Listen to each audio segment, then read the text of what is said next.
If you have wound up having an ESC fry due to a prop strike, like myself, and then you spent the next day and a half looking online, not finding the right article, and looking at YouTube videos, not knowing if they were the actual directions that you require, well, here's my little fix that I finally found out. Sorry for my crappy video. I know I suck at taking videos. But I had a prop strike on ESC number 2, and it caught fire in a fantastic way. I double checked all of the electronics. I even swapped out the motor to make sure that my original motor hadn't actually severed a wire or fried. The motor's fine. What had happened was the pin for the signal wire was sensitive enough to actually break.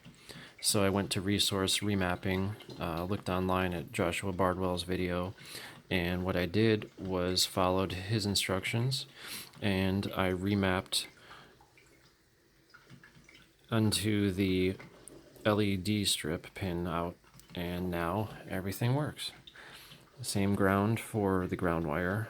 Everything else is fine here, but that signal pin was obviously sensitive enough to not take the heat of an ESC blowing up and catching fire on a 6-cell battery.